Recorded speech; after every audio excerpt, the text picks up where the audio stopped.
Subscribe करें हमारे YouTube channel साधना gold को और पाएं वीडियो सबसे पहले। और हाँ, बेल आइकन दबाना ना भूलें। एक सत्य घटना है, याद आ रही है तो सुनिए। हमारे श्रीधाम वृंदावन में परिक्रमा मार्ग में एक आश्रम है, काठिया बाबा करके, आज भी। तो थोड़ा ध्यान से सुनिए। काठिया बाबा आश्रम आज भी है, परिक्रमा मार्ग में है। तो हम लोग तो वृंदावन पढ़ते थे, महाराज जी अक्सर ये कथा सुनाते थे। परिक्रमा में जाते थे तो महाराज जी कहते थे, भैया ये जो काठिया बाबा आश्रम है, इनके एक संत होते थे, उनका नाम था रामदास। बहुत दिव्य मूर्ति थी, दिव्य महापुरुष थे। विरक्त, सूखी डेढ़ हड्डी, दुबला पतला उनका शरीर था। और मात्र बोरी होती ना, टाट, केवल वो टाट बांधते थे, बोरी लपेटते थे पेट में। महात्मा आड़बंद बांधते हैं पेट में, तो वो काठ का आड़बंद पेट पर बांधते थे। तो काठ का आड़बंद होता था, इसलिए लोग उनको काठिया बाबा कहते थे। नाम तो उनका रामदास था। उनके जीवन का एक सत्य घटना है, हमें याद आ रही है तो सुनो। वो काठ का आड़बंद बांधते थे और लकड़ी का आड़बंद बांध करके अपना उतने में जीवन टाट बांध कर निर्वाह करते थे। और महाराज इतने वो क्रोधी थे कि दुर्वासा बाबा भी मानो उनके आगे फैले ही थे। इतना बाबा क्रोध करते थे खूब, और गाली इतना देते थे, इतने क्रोधी थे। उनके जीवन की घटना है। भारत तब देश आजाद नहीं हुआ था, 47, 45, 40 की, लगभग नहीं 40-42 की घटना है। तब देश आजाद नहीं हुआ था। हाई कोर्ट उन दिनों में कलकत्ता में था, सुप्रीम कोर्ट तब लंदन में होता था। हाई कोर्ट के जज हुए हैं, तो उनको चौधरी बाबू के नाम से जानते थे। तो उन दिनों कलकत्ता में वो रहते थे। तो गर्मी का दिन था, लोग पुराने जमाने में गर्मियों में छत पे सोते हैं, तो छत पे सो रहे थे। अचानक वो काठिया बाबा संत रामदास आकाश मार्ग से गए। छत पर जैसे ही उतर कर वो चौधरी बाबू को गाली देने लग गए। अरे हो चौधरी, तो बोलते जैसे ही थे, शर्म नहीं आती? जिंदगी भर ऐसे ही खाता पीता सोता रहेगा, कभी भजन किया नहीं, वाणी से परमात्मा का नाम लिया नहीं, तीर्थ में जाकर कभी तीर्थों का सेवन नहीं किया, कमाने और खाने में लगा है, सारा जीवन तो खाने कमाने में व्यतीत कर दिया। खूब सुनो,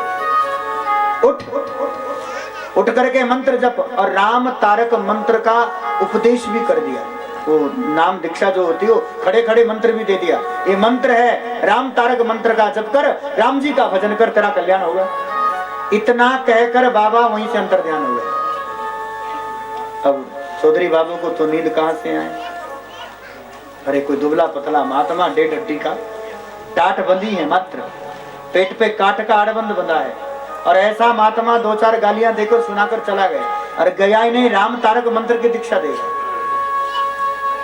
नीचे उतरे, रात भर चिंतन किया, रिजाइन उसी समय इस्तीफा दे दिया, नौकरी से रिजाइन कर दिया।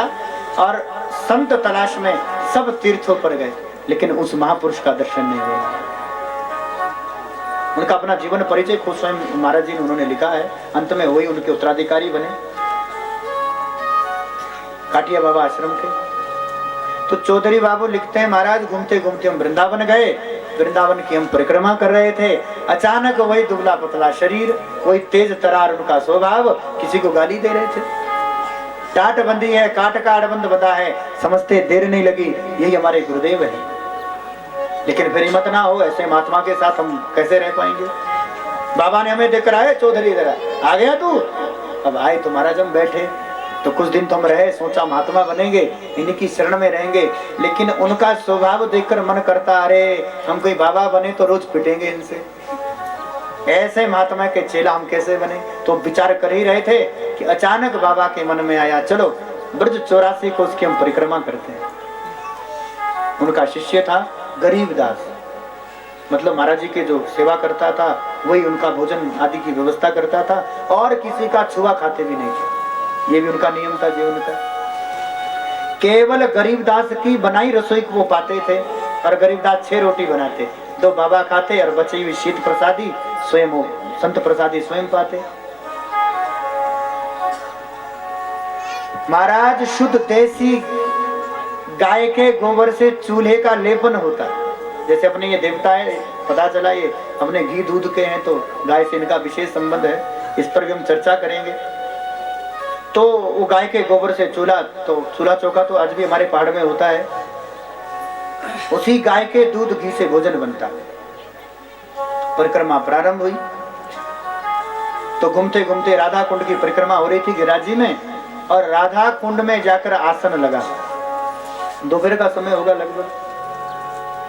गरीबदास ने रसोई बनाई, बाकी की रसोई अलग बन रही थी। तो अकेले नहीं थे, बहुत संगत थी, बंगाल आदि से लेकर के उनके खूब सारे शिष्य थे।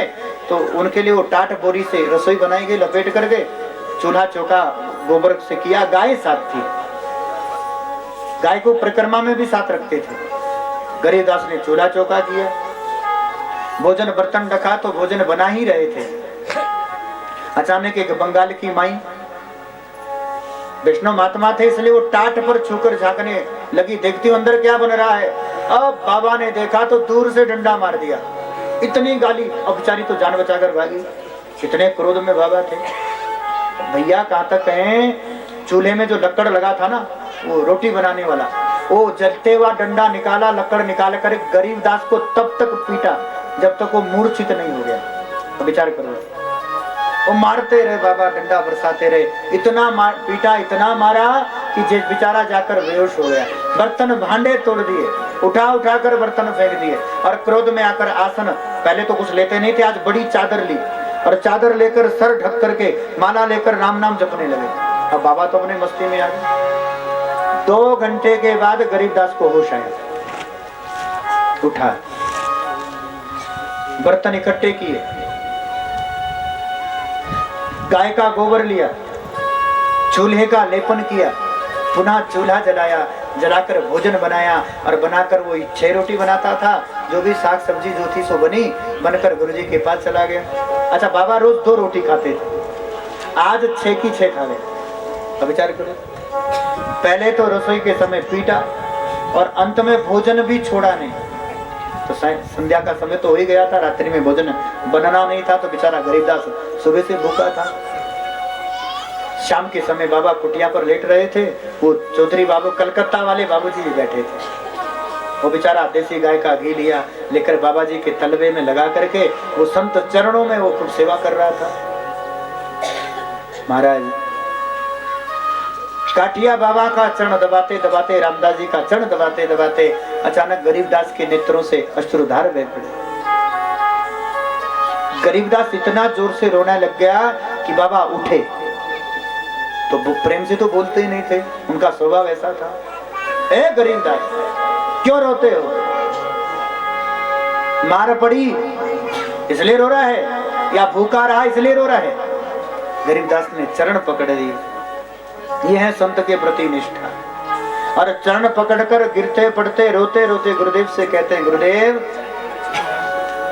आपने हमें मारा, ये तो आपकी हम पर कृपा है, आप हमें अपना मानते हो, अपने जैसा व्यवहार करते हो। महाराज आपकी हम पर कृपा है कि आपने हमें मारा, ये आपकी कृपा है। रोता क्यों है? चरण पकड़ लिए, रोते रोते कहते हैं, गुरुदेव क्योंकि आज सेवा में चूक हुई, मेरा जीवन व्यतीत हो गया, लेकिन कभी सेवा में चूक नहीं हुई। आज 2 घंटा देरी से आपको भोजन करवाया, इतनी बड़ी हमसे भूल हो गई। हो सके गुरुदेव क्षमा करना, हो सके तो हाँ हमें कभी चरणों से दूर मत करना, ये हमारी बड़ी भूल है, आगे से ऐसी गलती नहीं होगी। बताओ कितनी निष्ठा। और चौधरी बाबू बैठे, अरे महाराज इस गरीबदास को इतना बाबा इसी ने पीटा, भूखा भी इसी ने रखा। अरे दुश्मन के साथ भी लोग ऐसा व्यवहार नहीं करते जैसा ये सेवक के साथ करते हैं। दिन रात जो सेवा में तत्पर रहता है, ऐसे महात्मा को मारा पीटा, भूखा रखा।